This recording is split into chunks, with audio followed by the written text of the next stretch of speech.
Because I knew it was going to be bad, but stuff. I didn't think it was going to be that kind of bad. Like I'd rather watch really awful, campy, teenage drama movies. Exactly. Welcome. You are entering a strange realm. A realm of what ifs. What if movies, television shows, and video games were better, worse, bizarrer, or downright different? What might they look like? Find out on today's episode of CineCasters. Welcome back to CineCasters. This is the show where we watch this is a podcast where we watch shows and then pitch them back to one another because we wanted to change or restructure them. And Alyssa almost spit out her coffee at that mix-up, which was amazing. So, of course, I'm joined by a not covered in hot coffee Alyssa, thankfully. It's not even hot anymore. I even microwaved it like 10 minutes ago. We got caught up arguing about something else, so we're like an hour and a half late from when we were supposed to start. But it's all good because we're here now, and both of us are ready to talk about the travesty and huge disappointment, actually, of the movie, which is the live-action Kim Possible. I didn't realize how new it was. 2019. Yeah, I finished watching it and I was like, wow, this is like so 2000s. And then I look at I look at the date and I'm like, what? You mean like early 2000s? Yeah, like early 2000s. Yeah, like I'm thinking like feel. Shark Boy and Lava. No, Shark. Wait, Shark Boy and Lava Girl. Yeah, Shark. Yeah, you had it right. We're all messed up. That's what it felt like to me. And then it was new and I'm like, this is bad. Yeah. Yeah, it's kind of okay, so there's a certain like flavor, if that's the word you want to use, when it comes to Disney Channel original movies like DCOM. Yeah. Right? And I generally like the campiness of DCOM. I mean, DCOM is the reason we got High School Musical 1 and 2, and then 3 was released in theaters, right? It's also the reason Teen Beach Movie, both 1 and 2. Descendants, right? Which is a huge franchise, arguably bigger than High School Musical, although I would fight someone to the death over that. I'm a big High School Musical fan, not so much Descendants. Yeah, and there are other ones, like I don't know if you watched any of the other like classic DCOMs like Johnny Capahala Back on Board, or What's His Face's $1 Million Cook-Off. I did see that one. I did watch that one a little bit. Yeah, I'm trying to think of some of the other ones that I can think of. Lemonade Mouth, which I know some people are cheering for right now because they fucking love that movie. No. No? Okay. Lemonade Mouth's actually pretty good. It's another musical one. It's pretty good. Yeah, there was some decent ones out there. None were as good as High School Musical in my opinion. But this is like, I don't know, it's so frustrating because DCOMs are like incredibly inconsistent in terms of production value. Yeah. And writing, because like High School Musical is campy as fuck, but works. It's like, yeah. And I don't know why. This was just campy and cringy. And just really broken. And also, I think that it's campy and cringy and like poorly written, and it's long. It's like 2 hours long. Yeah, I didn't have the function to speed it up, so I just Pro tip Disney Plus. Netflix has a function where you can watch movies at like up to two times speed. Yep. Disney Plus does not. Yep. So I actually found a hack, and I watched this movie at 2.5 times speed. Oh. So usually I watch at 1.5, right? Yeah. If I want to speed through something. This movie was so bad I had to watch it at 2.5. Wow. Speed. Wow. And it was still cringeworthy. So it was only like a half an hour long for me, and I still was having a hard time. It's like an episode of a TV show that way. Yeah, except I still would have preferred to watch an episode of Kim Possible over this. Maybe we should talk about that. Yeah. I think we should actually. Maybe you can fill me in, because I never watched Kim Possible like religiously. I just watched it when it was on the TV. Yeah. So don't do that. I just had the Family Channel, okay? And then Kim Possible was on the Family Channel. Yeah, but I never watched it religiously because I was a disaster when I was young. I mean, I still am a disaster, but it's different. I was now. gonna say, what changed? So did they eventually, like, did they reveal their identity or something? Because everyone knew who Kim was in this one. Everybody has always known who Kim was. Really? Yeah. I always thought it was like some big secret. No, it's no secret. That's part of what makes like Kim so interesting as a character, is she's just like a cheerleader who answered a call one time and wound up saving the day with her cheerleading and babysitting skills, and is now like an international super crime stopping awesome person. But she's like, but people know that people know it, and she's just in high school and she just does that stuff. Like, it's kind of bizarre. Okay, so we should talk about this because the show is a bit surreal in both its aesthetics and its like what happens. Like, the fact that you have this teenager who consistently goes out and gets called to save the world doesn't make sense. It just doesn't make sense as a premise. And yet the show can get over that because, sure, fine, whatever. It's a cartoon show. It's a cartoon. The other thing that also works for it is that everything in the background in terms of the art style is very like hypercolor and like uses very like curvy, loose, weird angles and lines. And so like everything's a bit surreal. Like if you remember Kim Possible herself, like the actual design of her is like weirdly unrealistically proportional. Like she has a huge head, huge eyes. Her hair is like a single entity. It's not strands. It's just massive. Yeah, it just like flops around, and her like physique is like curves except for her chest, which is 2 points. Yes. Right? It's but it works because it's all very geometric, and it matches the background, which is very geometric. Like it looks aesthetically pleasing. It was a very unique art style, and it worked, right? Also, all of the characters, the main characters, were also associated with a color. Yep. So you had Kim, who's associated with her hair, her orange reddishness, and then Ron is yellow, Draken is blue, Shigo is green. Like a lot of the main characters, when they're on screen, were associated with a specific color because it makes them pop. Yeah. Yeah. Especially on darker backgrounds, right? Then you can easily tell who is who. And that's why Kim like has her hair, but then she wears like muted green and black when she's on a mission. Yeah. It's very easy during action sequences to see where Shigo is and where Kim is based on that coloration. Beautiful like design, like cartoon design, like just really really well informed and created. And I will say that this movie I think does try to do stuff with that. Like the house that the Possibles live in, it's CG, like it's not a real house. You can tell whenever they like show it, but it looks exactly the same except realistic. Yeah. And then the school too has like these bright vibrant colors and looks very angular, and you're like, that looks like Middleton High. Like it's really well done. So it isn't like there aren't things about this movie that don't work. The signpost outside the high school constantly has the best humor in the movie. Yeah, it was really good. Yeah.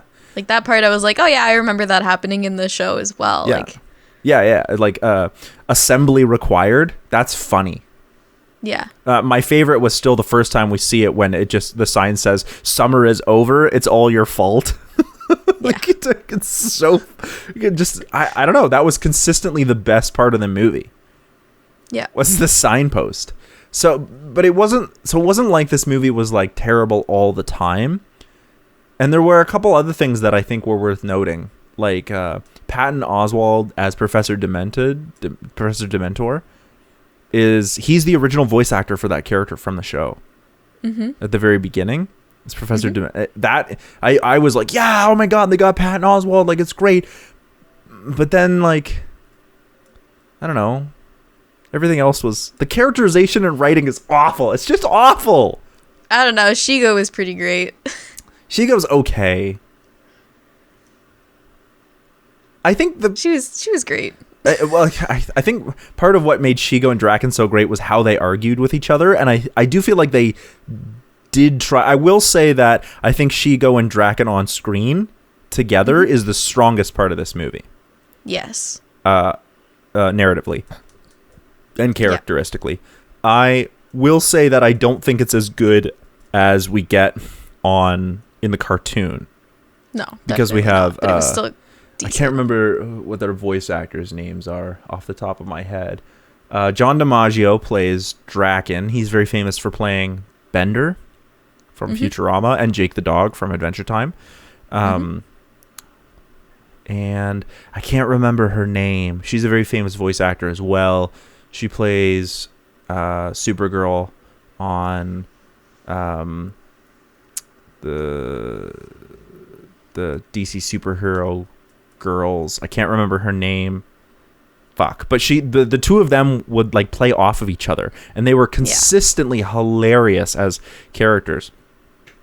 And I do think that in the movie that we get some of that, and they're strongest, but it's not nearly as good.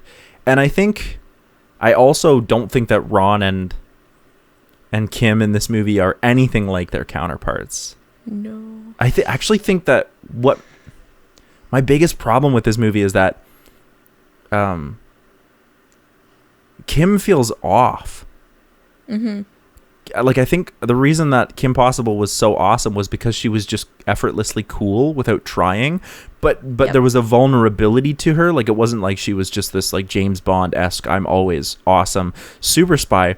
There was a vulnerability to her, but it wasn't in her lack of confidence. Like, I know that they tried to make Kim like more vulnerable in this movie, but I actually think that what makes Kim... it just Go ahead. ruined her character. Yeah, what makes Kim so great is that she always did her own thing. It was never a function of her lack of faith in herself. Kim's shortcomings are like she is slightly vain. She gets incredibly jealous. These are shortcomings that are consistent with her character, but it was never that she felt incapable. Yeah. And I actually thought that the way that this movie does that is really, like, it was sure Kim gets jealous of Athena, but it wouldn't. I just don't see it affecting her ability to function. Yeah, Kim. It would be more like Kim is jealous that Athena can do or does all this really, really cool stuff and gets attention for it, whereas Kim might be like, I can do stuff that is pretty fantastic too. Why is everyone paying attention to her and not me? But it wouldn't stop her from doing that stuff. It wouldn't break her character. I also think I don't understand the inclusion or the decision to make them in their first day of high school. Yeah. Also, that so much of the focus is on how Kim is terrible at school, or that school keeps messing her up. Like, it doesn't make sense to me. Some of this just feels like it was in the show, so we need to do it in the movie. I don't know. Yeah, it seemed a little strange. What about you? What you got? Any thoughts or? You pull up your book here. Okay. Did they always have jetpacks? Yes. Okay, I must have missed those episodes. They did always have jetpacks. Okay. I didn't actually understand what the story was supposed to be. Like, where are the arcs? I think... Well, I mean, Kim has an arc. She loses her spark, whatever that might be, and then has to gain it back through, like, self-confidence. It's not a good arc, but it's there. But Draken wants to, like, steal her spark. It's just not really, like, clearly outlined, and it takes, like, so long to get there. I'm also unclear as to what he means by spark. Like, I think it's supposed to be, like, the pizzazz, the thing that makes you. Yeah, personality. I don't know. Confidence. Yeah. We're in a world where there are, like, syntho drones and stuff like that. I feel like we could be a little bit more explicit about what kind of, like, it could even be, like, pseudo science fiction, you know what I mean? It doesn't have to be real, things, because Kim Possible was always about, like, you know, this sort of surrealistic pushing the limits of what's actually doable. I mean, they had a guy who, like, used monkey powers to fight, like, martial arts. True. So, like, if we were going to use Draken as the villain, which I do think I would use Draken as the villain. Chico shoots flames from her hands. Yeah, which never comes up again, by the way. Yeah. They just do that, and then it never happens. Yeah. Like, okay. But, like, I mean, in the movie. She just, like, does I know, it happens once. Like, twice, and then it just doesn't happen again. Like, whenever you're fighting with Kim, you're not just gonna light her on fire. Like, I feel like that's what I would do. Or at least try it, right? Yeah. So I don't, when they say like I'm gonna steal her spark, I feel like you have to be more explicit about that. Like, I guess my problem is sort of, my overarching problems are two things. The first is this an origin story, a reboot, or a continuation? And this movie can't decide. It felt like all three. Yes. Which leads into my second point, which I just forgot. Like, it'll come back to me in a second. Yeah. The timing of everything was also really confusing. Like, did this whole thing happen in a week? I have no idea. Because it felt to me like they were like 3 days into school, and all of a sudden Athena gets abducted on the day that apparently she's supposed to be received upcoming freshman award. I don't understand how like they already awarded her homecoming queen. Like, the ridiculousness and king. Oh yeah, the ridiculousness of like the hoops that this needs to jump through logically in order to get there doesn't make sense to me, because like, first of all, Kim's supposed to be like an internationally known crime fighting person. Yeah. So why wouldn't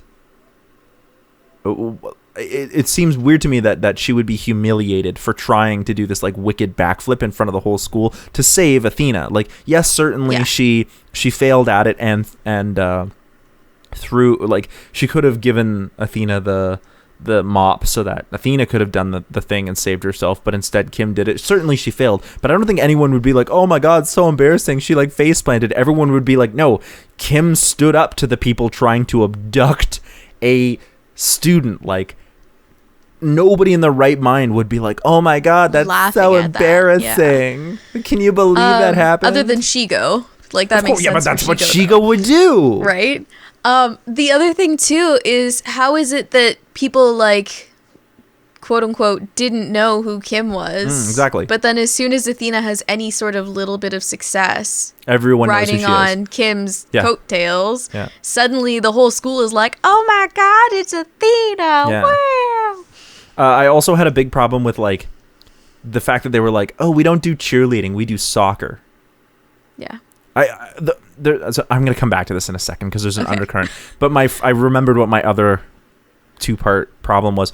Who is this movie for? I don't know. But the reason I bring that up, and I don't mean it rhetorically, but the reason I bring that up is because, you know, people our age watched Kim Possible. Yeah. We were the ones who wanted to watch Kim Possible. If somebody comes out and says, we're going to do a live-action Kim Possible movie, I'm thinking that it's for us. Yeah, like another nostalgia kind of boost. Like, I'm thinking, like, is the trend. Yes, I want to watch a live-action Kim Possible movie. That sounds like a great idea. Yeah. But this is clearly not written for someone our age. It's written for people who want to be introduced to Kim Possible. Yeah. But I don't know, it's not even done that well either, because it's like, is this an origin or a continuation or a reboot so I'm confused as to who this is for, because there's also a bunch of references. Patton Oswald as Professor Demented. That's clearly a reference to him in the show, right? Mm-hmm. Christine Carlson Romano, I think that's how you pronounce her name, is the actress who plays Kim Possible. Mm-hmm. She shows up as like the pop star that takes the Athena and Kim like internationally around the world. Like, so there's these cameos that keep coming up, but who is this for? What are those cameos for if not to entertain those who know? If you know, you know, right? But it feels like this is just a reboot or maybe for children of a younger age to introduce them to Kim Possible. Maybe they were trying to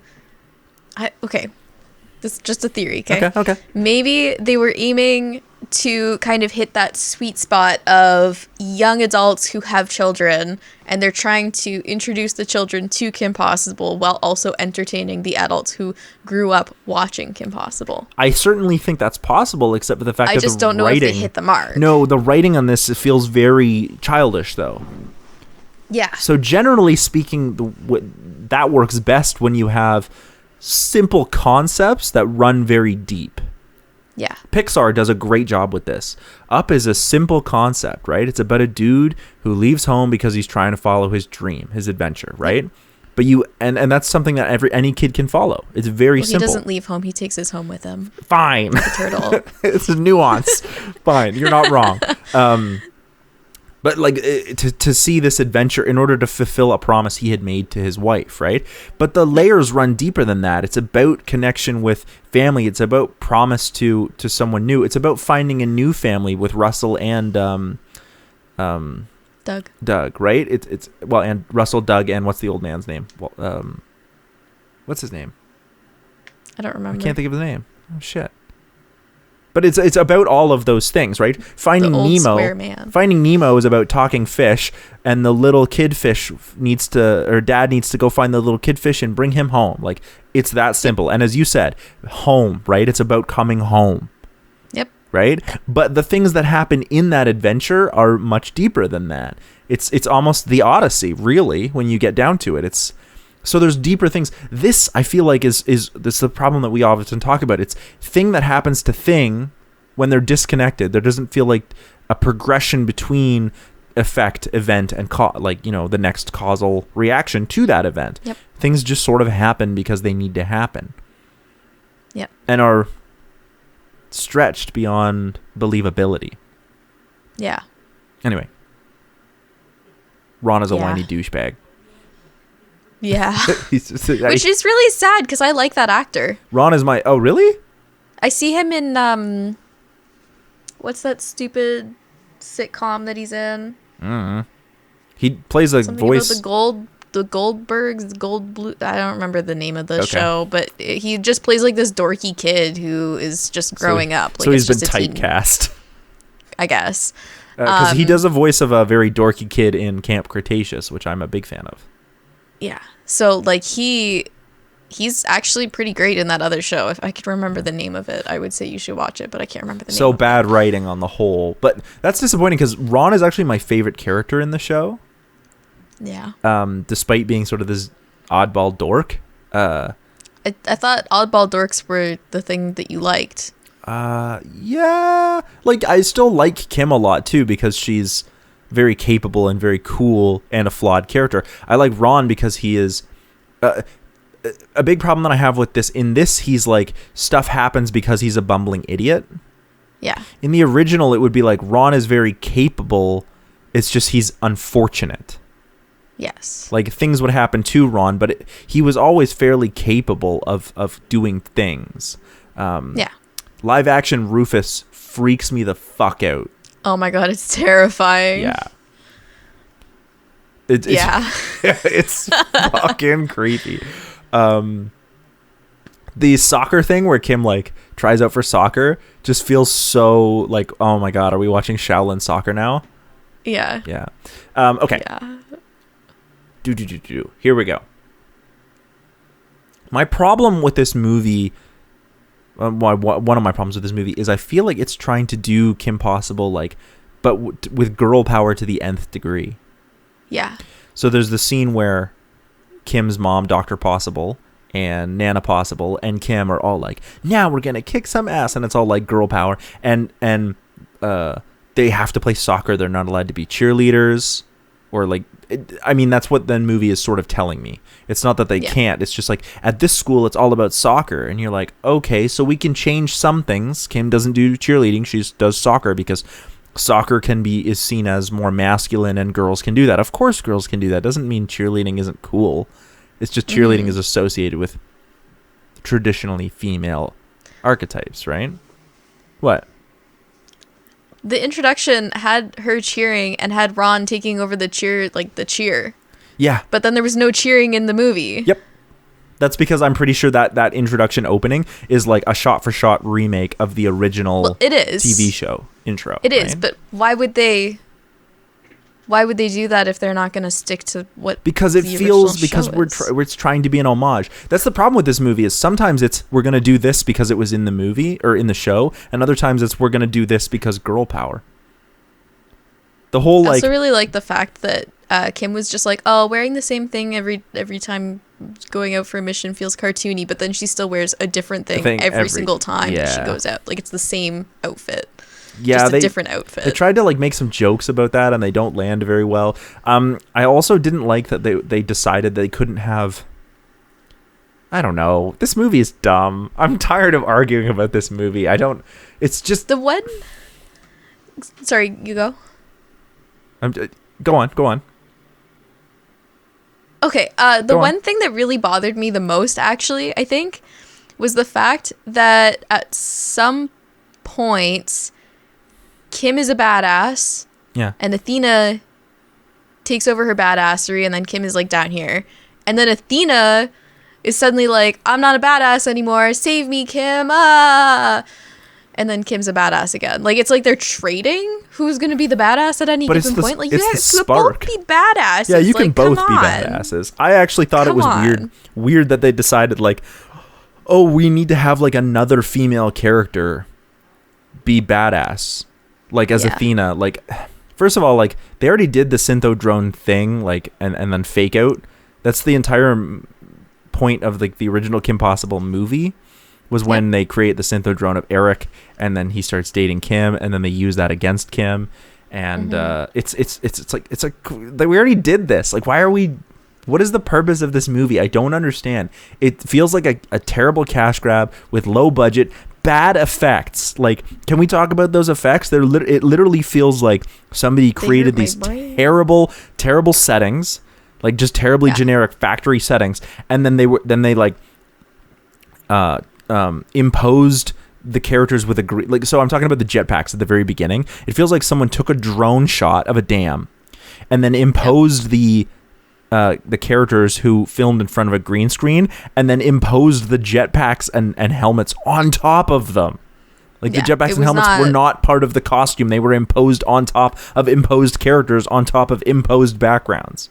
Yeah, it was not good. It was not convincing. The fight scenes I found were like, I actually feel like I feel like a Kim Possible movie with some like good writing, obviously, but like with some excellent choreography for fight scenes, and like a story that was maybe hilariously goofy but still like well written because it's Kim Possible, would have been awesome. Like, I'm still living in hope that we can have a Kim Possible movie that isn't shit, because I do think it's a really good idea, but I think there are ways to make it. I've tried to do some of that in my pitch, but there are ways to make it work really, really well. Yeah. I don't know, man. Just some of the lines in this too, like, fuck, I'm so angry. This girl boss thing, I actually think ruins this movie. It makes Kim, who's already a really badass female character, who I look up to as a hero, and I'm not even female. Like, that's one of the things that I think is really important in a cool female character, is that they're cool because they're cool, not cool because they're female. Yeah. You can be female and be cool. Those things are not mutually exclusive, but your coolness can come from your femininity, and it can also just be because you're cool. You can be both. Yeah. And sometimes I feel like when you work too hard to try and be to try and outline that this is a movie for females and about female empowerment, you actually wind up undercutting it, because you've not pushed the point home too hard, because I think it's important to be like, females can be powerful and can be important, but you wind up undercutting it because the movie stops working. Yeah, like, they took out, like, you can still be really cool and do cheerleading. Yeah.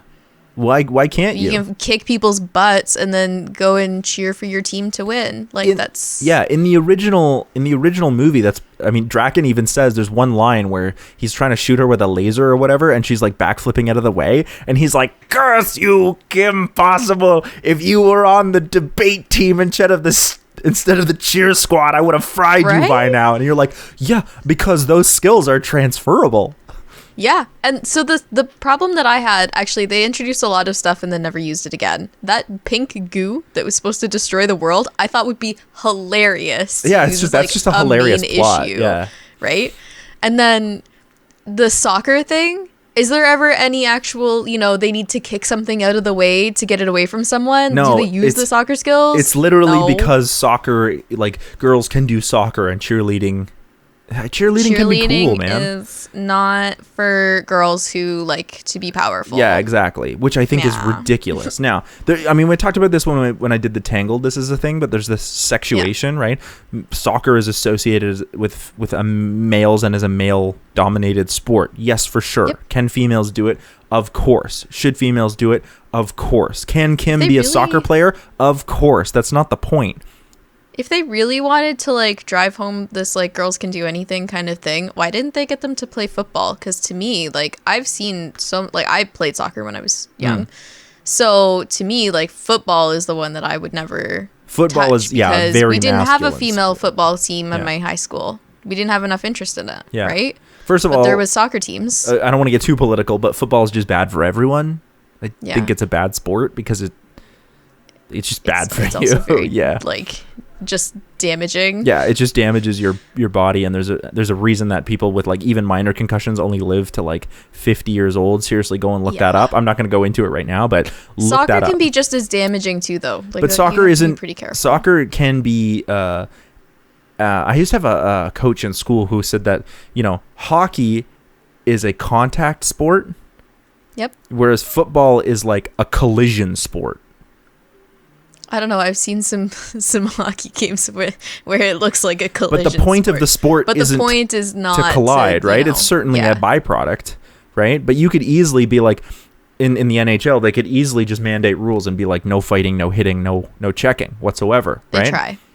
Yeah, but I think part of the fans like that. But in soccer, they could easily be like, oh, well, you're allowed to like check people out of the way. But the rules change from game to game. But hockey is contact, football is collision. Right? And my point here, I do think you're right. There is a certain kind of like sexuation in regards to women playing football. My point on the other end was that just because cheerleading is associated as a feminine task doesn't mean it can't be cool. Yeah.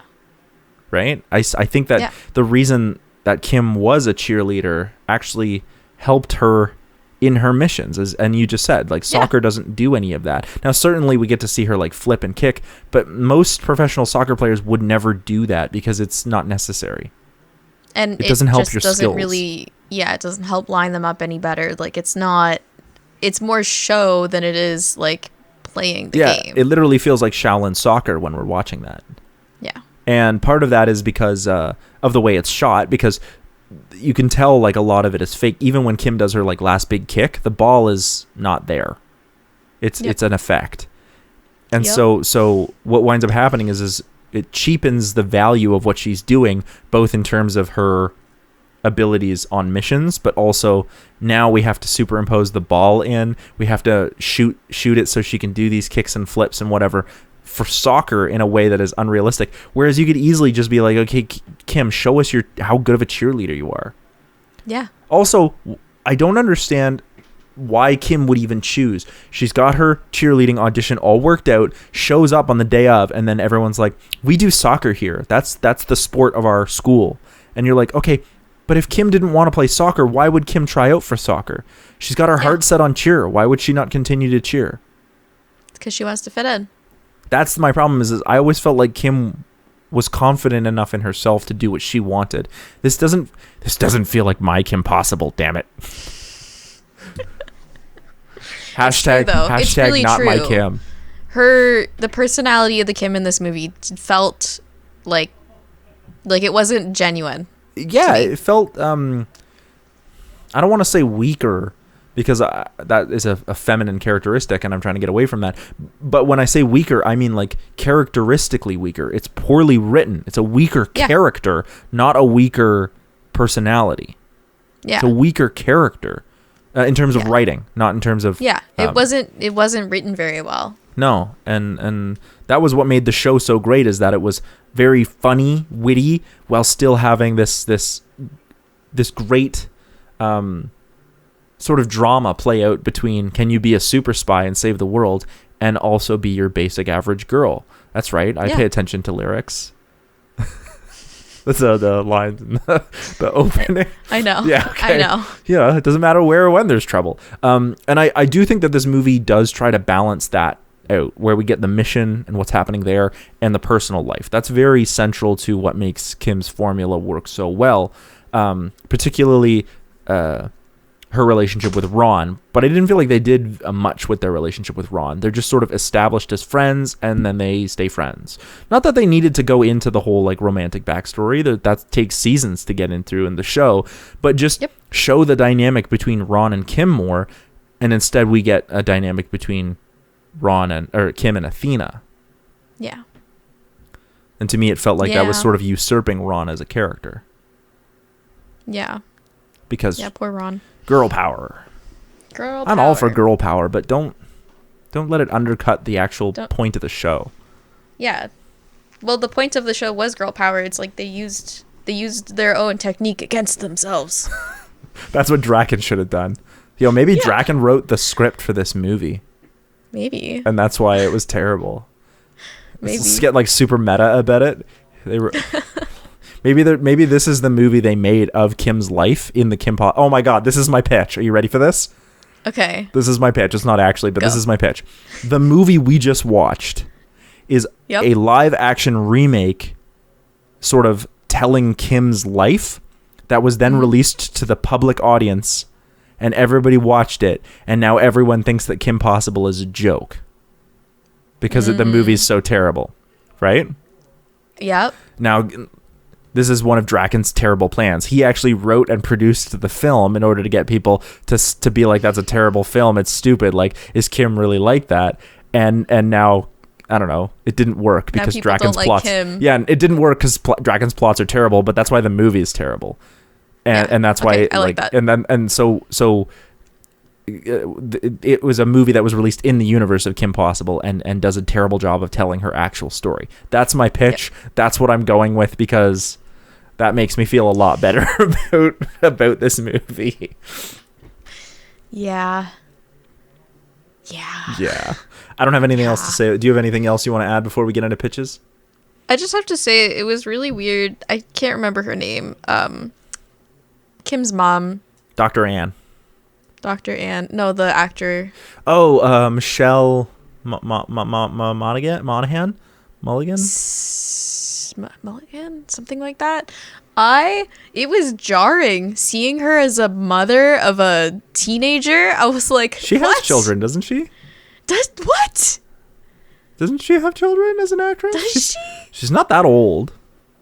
Sorry, I shouldn't say that. I don't know. It's She's just been around for a long time. to me. You have to remember, like, she was around in the early 90s when she played I guess, but I'm just Buffy. that's what I'm so used to seeing was her as like this supposed like teenager herself. She plays in Buffy. Let's be honest, none of the people in Buffy looked like actual teenagers. I do think that Kim and Ron, their actors, didn't look like they were 15, but they certainly looked like they could pass for teenagers. Yes, 14, 15. but just thinking back to Buffy. But yeah, so I guess if she wasn't a teenager in Buffy, then I guess it would only make sense that 25 years later, right? Yeah. Plus, and if you like, she's also quite famous for playing in How I Met Your Mother, where she's supposed to be in her like 30s. So. Oh, that's true. Yeah. Yeah. So that's having an existential crisis. It's fine. It's cool. While you're having an existential crisis, would you like to get into pitches? Would you like to start, or would you like me to start? I'd like to start because mine I wrote at 1 a.m. Okay, mine's not great either, so I was kind of hoping to start. As per the usual. I also had some things mixed up, and so I thought of a better pitch while I was talking, and then I didn't have that fully fleshed out. Okay, well, formulate your pitch right now, and I'll go first. It's not gonna work. I just was like, oh, what if we just use the OG, not the OG, the guy at the start with the Professor Demented. Yeah, but then I didn't feel like actually thinking it through. Okay, well, I want to go first. I want to go first though, because mine's really fine. You bad. go first. Okay, so we actually start with the first day of school. Kim's expecting everything to be great, but then she's late to a bunch of classes, and I just left it as a soccer team, even though I was kind of annoyed at that. So she doesn't get into the soccer team. But her and Ron befriend a random freshman named Athena, and she's a bit of a disaster.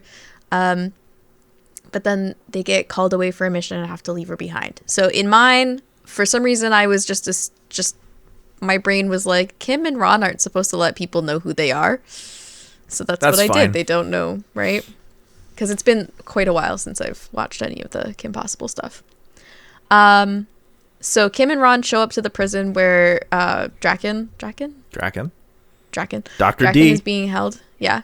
And try to fight off Shigo. Don't ask what happened to the guards. I don't know. Whatever. There's some plot holes. And they fail, and Dr. D escapes with Shigo because Kim is feeling off after her first day. Just a bad day, Yeah. right? So the next day at school, Kim and Ron apologize to Athena and offer to hang out, the three of them, at Kim's house. So while Kim's fixing some snacks, Athena accidentally discovers Kim's gear wall full of grappling hooks and blunt weaponry and tools and stuff. And so Ron and Kim then have to do damage control as they're, like, you know, trying to hide their identities so that Dr. D and their other villains that they fought off won't figure aren't out. Yeah. able to, you know, figure out who they are. And they also want to keep it so that the general public doesn't just go, oh, a 14-year-old is keeping us all safe. Great. Yeah, that's ridiculous. Yeah. So Athena's like, yeah, okay, that makes sense. But teach me something. Like, I want to learn how to do the cool things that you guys do. And so Ron and Kim kind of humor her for a little bit, but they don't actually want her to get involved in the danger of fighting these supervillains that they have to, you know, fight on a regular basis. So this is kind of like over the course of a couple days. And Wade calls them away for another mission, this time to stop Shigo and from stealing the cube. And they don't actually know what this cube is for. There's no Athena blurting out answers in this one. So the next day, Athena is anxiously awaiting them, anxiously waiting to hear how the mission went while they're at school.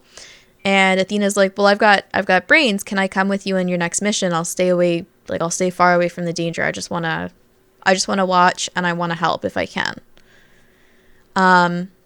So Kim is like, well, I need to think about it because it's really dangerous. So Kim goes to actually have a heart-to-heart with her mom about trusting a new partner and having to keep another person safe. And her mom is like, okay, but, you know, I went through the same situation when you were introduced to when you started taking on missions, and, you know, I worried a lot. And then, you know, I discovered that you're a very capable girl. So just go for it. So Kim, Ron, and Athena are called away off to duty for the next one. And so Kim is like, yeah, okay, just stay away from the danger. And they need to investigate some odd happenings at just another laboratory or something that could possibly be Shigo trying to get another piece of something for Draken's evil plan. And they end up fighting her. But Athena gets cocky about the little skill that she gained from Kim and breaks her promise to stay away from the fight. And so she ends up getting sucked into the green light with Shigo and gets taken away. Kim and Ron rush after the ship, but they lose it. And then Wade is kind of working on tracking it down and finding Dr. D's lair while Kim kind of swallows her pride and asks for help from her mom. Sorry, I'm like going through this really quick. It's all good. Her mom is like, well, my advice backfired. So she takes the responsibility and joins Kim and Ron. So it's the three of them now. So Kim, Ron, and Mom kind of head towards Dr. D's lair because Wade obviously found it. And they infiltrate together. As they creep through the hallways, Athena shows up from behind them and activates a trap. So then Shigo and Athena kind of move Kim, Ron, and Kim's mom to the main room where it's revealed that Dr. D found out about Kim's identity and infiltrated the school using an AI in the form of Athena so that he could learn all of Kim's secrets and weaknesses. So I actually can't believe I wrote this, the next sentence. Again, it was like 2 a.m. by the time I was getting close to finishing this. So Kim, I wrote, word for word, Kim and Fam are upsetti spaghetti. Kim and Fam are upsetti spaghetti. Hold on. I need to write that down. That's going in the description of this video. Oh no. Okay, so because Kim and I'm Fam, upsetti spaghetti over this movie. Yeah, Kim and Pham are upsetti spaghetti, so obviously they try to fight back, but then the real plot is revealed. I'm sorry. That's okay. Wow. Again, it was 2 a.m. I guess you could say that sentence is pretty neato burrito. Oh my god, don't even. Okay, so they're trying to fight back, but then the real plot is revealed. The Dr. D is planning on transferring his mind into the robotic body that is Athena. But the problem is that the memory currently stored on Athena will be corrupted and lost forever. And so being a super smart AI who understands emotions now, Athena is actually scared. And Kim decides that she's going to save her new robot friend despite the evil programming. And then she works together with Athena, Mom, and Ron to get Shigo and Dr. D locked up. Except that doesn't actually work because they managed to escape. Dun, dun, dun, yeah. And then I figured we would just have the same ending of Drac being a child now because I thought that was actually really funny at the end. Yeah. That's actually like the best part of the movie. Is just like the idea of like Shigo like, being Draken's like mom and them having to like. That's I actually think that would be a way funnier movie. It would have been hilarious. And then I just thought that like the last thing that he could say is like, oh, if you want something done right, you have to do it yourself. Yeah. So. Yeah. Yeah. I mean, there was obviously a lot of plot holes in mine, and I think that I would still have it so that, you know, maybe the, what's it called?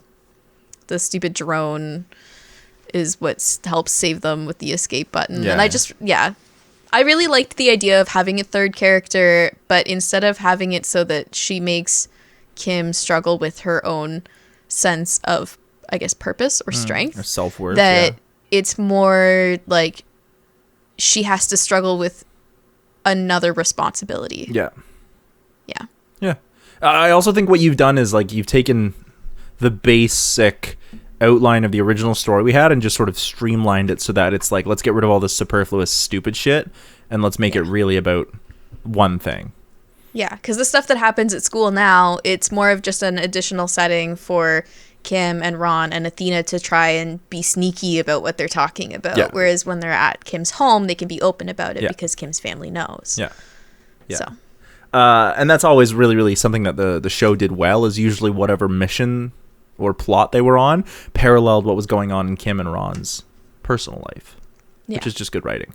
So my pitch takes place in, I want to be clear, mine's on an alternate version of the show.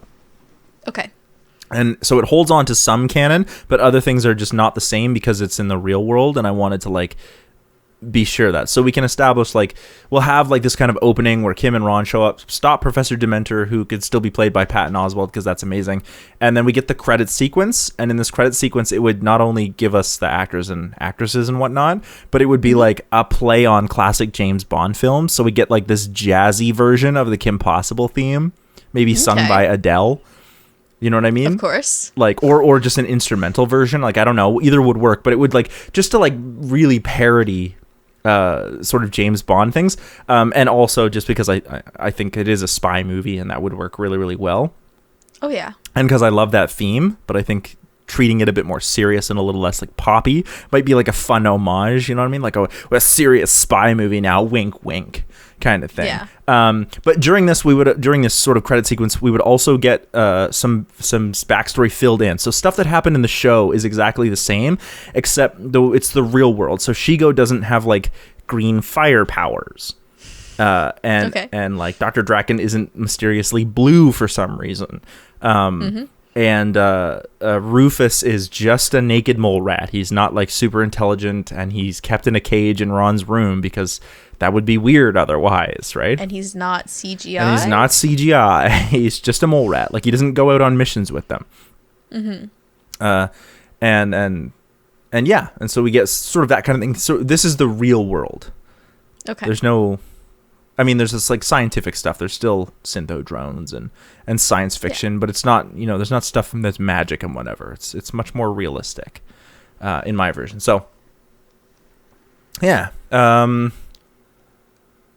So Kim is basically like into martial arts and cheerleading and gymnastics, and those are the things she did all through high school.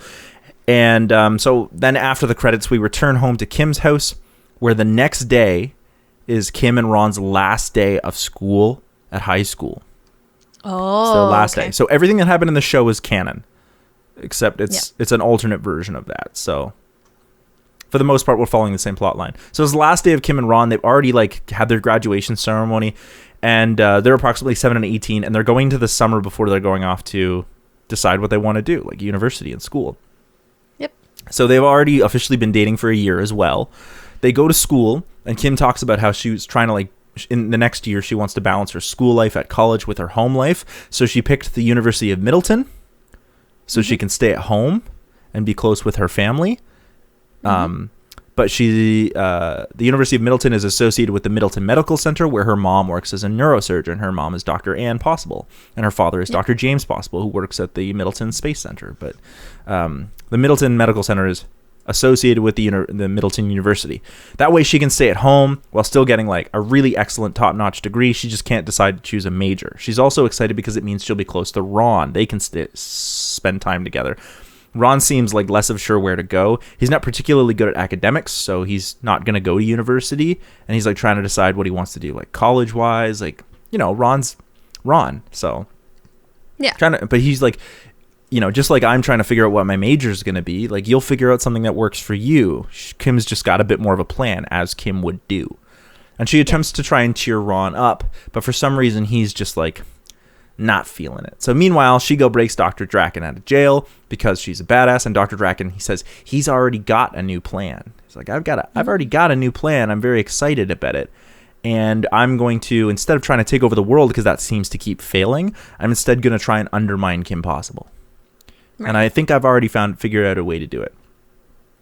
So Ron and Kim finish their last day and say goodbye to Middleton High, and Kim is excited and already has plans to tour Middleton University that weekend and then go out on a date with Ron that evening, the next evening or whatever. When Ron gets home, he's still bummed, and he talks with his parents, and they can tell by his mood he hasn't told Kim yet. But we don't know what. And then it cuts away. The next day, Kim goes to the Middleton University with her mom. Her mom tells her that they're just on the brink, within the next day or so. They're right on the brink of finishing a new project that they've been working on. Very top secret, but it's going to change the way the world looks at how the human brain works. Okay. So she goes with Dr. Possible to there and gets a tour of the neuroscience center, and then starts looking around the rest of the campus. But during the orientation, she gets noticed by some other people. At high school, everyone already knew who Kim was, but at university, they don't. And she's a bit of a celebrity, obviously. So she gets swamped by some people, and one of them is right up in her face. It's this girl named Jean who's obsessed with Kim in a very weird way.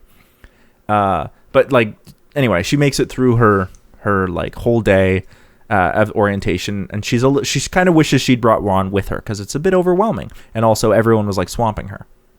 So that evening on their date, Ron still seems put out, but Kim explains how glad she was to see Ron after the crazy day and all about what happened and the classes she's thinking of trying. She's thinking that she might try the competitive gymnastics team at the university, just to try, doing something different from cheerleading, and but still, she really enjoys it. So while in the car on the way home, Kim once again tries to cheer Ron up and says he'll figure out what he's doing, but Ron tells her that he started a blog where he posted all the insane things that he makes and eats, because that's what Ron does, the Nako and stuff like that. And he's I posted the recipes, and then I would film myself eating them, making them and eating them, and it caught a lot of attention. I don't know if you've ever seen The Mythical Kitchen. I have. Yeah, so I was thinking something like that, where it's just Ron sort of making disgusting things, but in the way that Ron would, and then eating them and being oh, it's so good. Because that's basically Josh from Mythical Kitchen is essentially Ron Stoppable in real life. So Kim's that's really, really cool. And Ron's yeah, well, it got me some recognition online, and a school has offered me the chance to go to this culinary school and study for 4 years and learn how to be an actual chef in Italy. Oh. Yeah. So then I could like, train with some of the best people and make these crazy recipes, but do them at like the next level. You know what I mean? Like, and before they can talk more about this, there's a commotion inside Kim's home, and Kim and Ron enter, and it looks like there was a break-in, and it turns out to be that fangirl named Jean broke into Kim's house that evening. But it doesn't look like anything was taken, and the police all handle it, even though there was like a big scuffle, just some broken stuff, but everything's all fine. So Ron goes home, and Kim is now devastated that Ron might be leaving, because that wasn't part of her plan.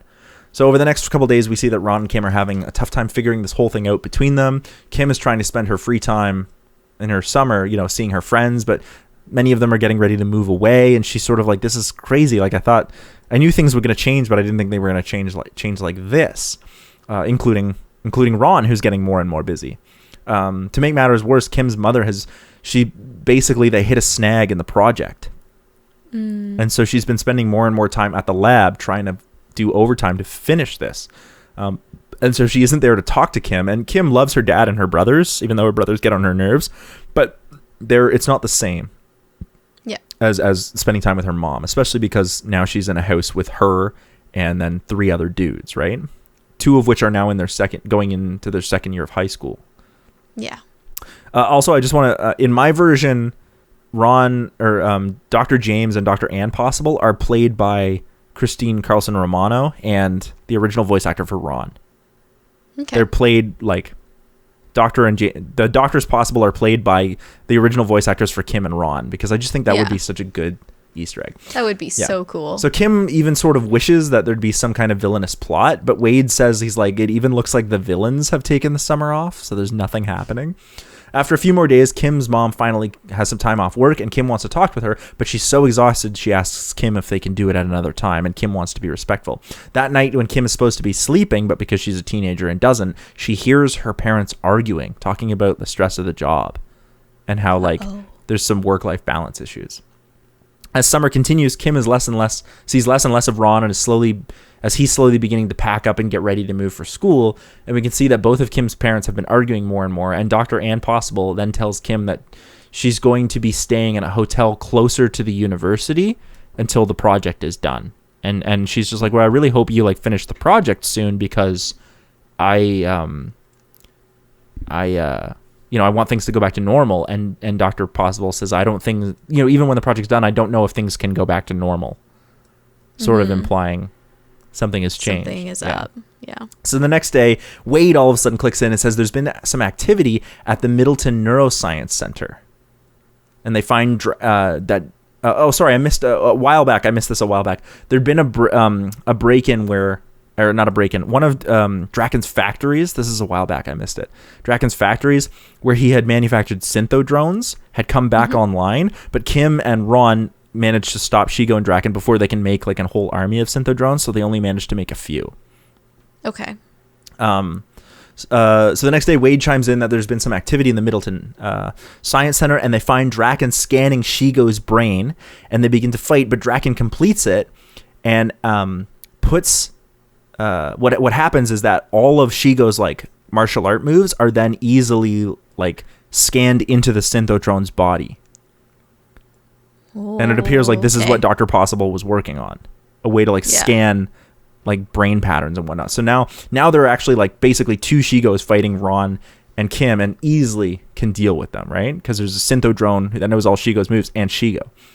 So Ron is sore and basically tells Kim, he's he's glad he's always there to help her, but getting their butt kicked, it's just a thing. But he's like, I don't know if I'll be able to continue to do this when I move to Italy. It's going to be harder for me to do that. And Kim feels like, she's like, that was sort of, I think the only time I was going to be able to see you was when we were crime fighting. So I sort of thought we would do that. And he's like, yeah, but the crime fighting thing is your thing. I want to try really doing this school. I was always happy to be your sidekick, but I want to really try doing culinary school. And so Kim sort of feels shaken, but she's like, I don't want him to keep doing it for me. I don't want to stop Ron from doing what he wants to do, because I feel like he always sort of dropped everything to come on missions with me. So as summer comes to an end, we see that being at home is actually kind of hard for Kim. She knows she's sort of wishing that maybe she had decided to go to school further away. because a lot of her friends are moving off to go to college in other states, like Monique and Felix. I don't know if you remember Felix. He was the guy in the wheelchair. Yep. Yeah. So Felix is also moving away, and their mom and her dad aren't really talking the same way, and like the real world is very different from in high school. But she's determined to like be a good friend, and so she goes to help Ron pack up. So one day when she's back on campus, the girl who broke into her house actually approaches Kim and apologizes and says like, "I'm so sorry. Like I know that was not okay." And she's like I hope you'll let me make it up to you. And so Kim sort of reluctantly agrees, and they start like touring campus, and Kim sort of is uplifted a little bit because she's like seems like she's making an actual friend. When they get to the neuroscience center, the girl named Jean immediately jumps Kim and attacks Dr. Ann Possible, and Kim tries to retaliate, and then the two of them fight, but this girl is like really good at martial arts, defeats Kim, and runs off with Dr. Possible. And Kim sort of goes like, wait, that girl had great moves like she goes, moves exactly like she goes, because that girl must have been a synthrodrone, and Draken has now kidnapped her mother. So Wade finds Draken's lair, and Kim sets out, but doesn't tell Ron like what's happened, because she's like, I'm gonna let him do his own thing. But Wade of course calls Ron, and he drops everything to go and help Kim.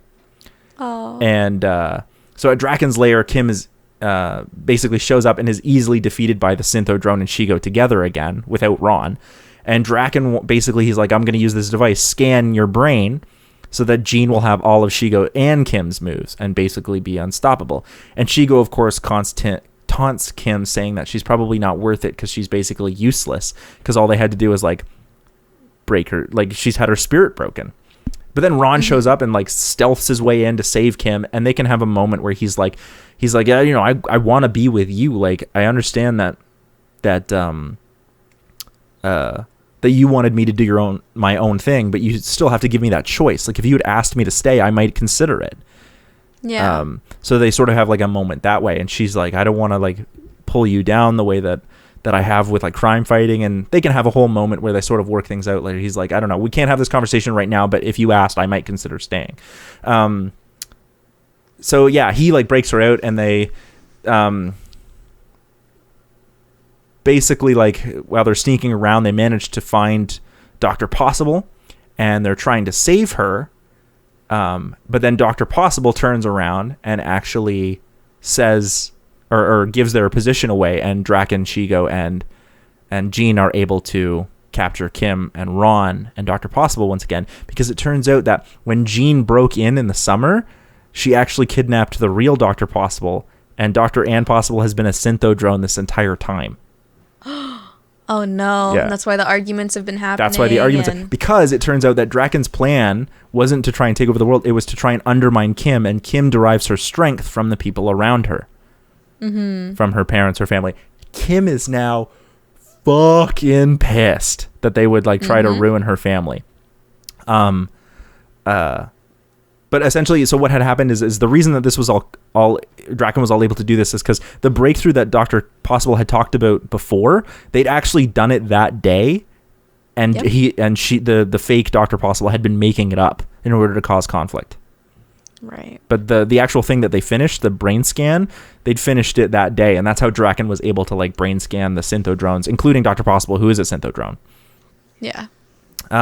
So they basically like managed with the real Dr. Possible's help, they managed to like ruin the brain scanner, and they like Wade comes in and he can help with like a drone and whatnot, because he's always about that remote stuff, and they managed to defeat Jean and Draken and Shigo.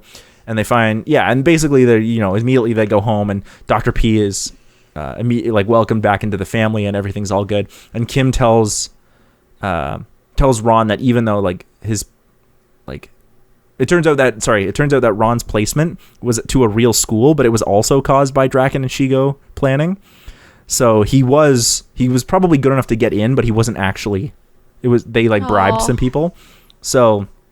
But he basically says that sort of kind of forces his hand, because he felt like because it was such a big school, he couldn't say no to it.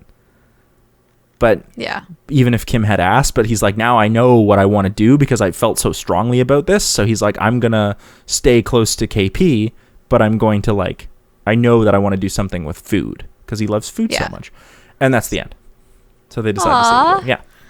Oh, I like that one a lot, actually. Yeah, I felt like that could have actually been like an episode of the show.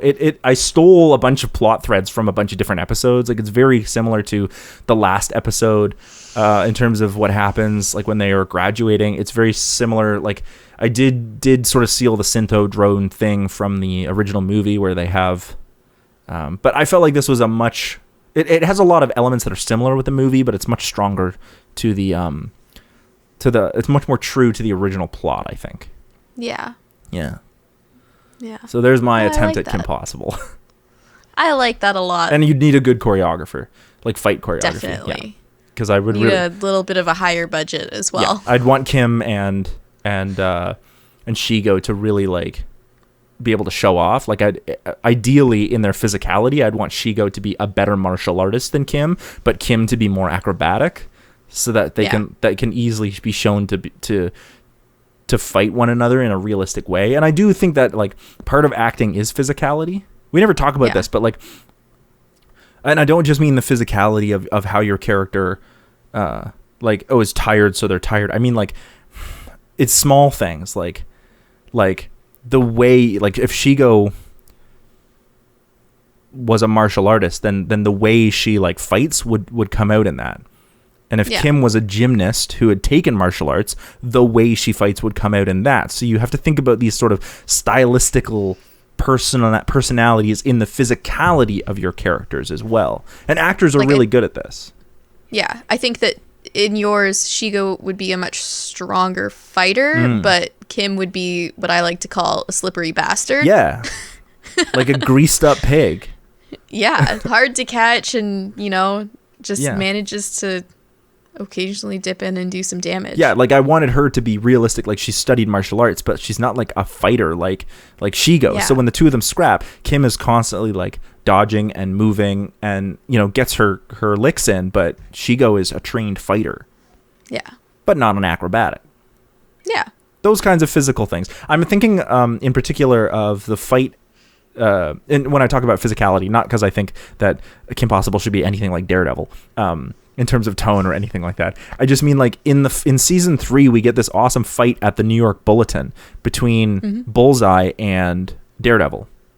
And you can tell in the way that they approach fighting, that's very different. Bullseye constantly tries to keep his distance so he can throw things in order to fuck with Daredevil. Whereas we all know that Matt is much better when he's up close and personal. All of his fighting techniques are combative close quarters. Yeah. Yeah. So it's those kinds of things. Yeah.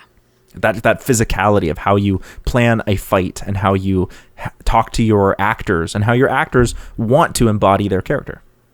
And I think that would also really help differentiate the two characters a lot more.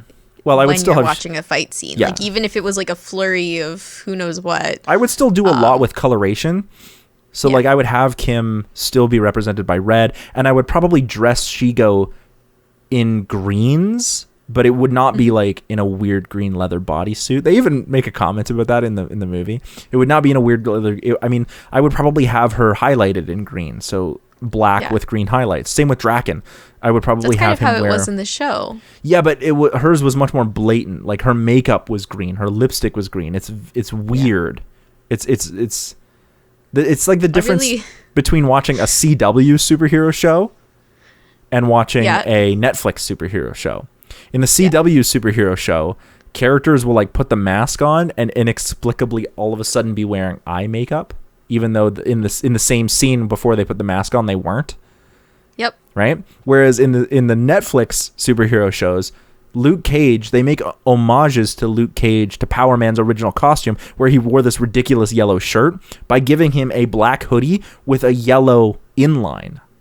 Right? The black hoodie, nobody's going to wear a bright yellow hoodie, so they give him like a black hoodie because it looks real, but the yellow inline, and that shirt becomes iconic for Luke throughout the show, right? Yeah.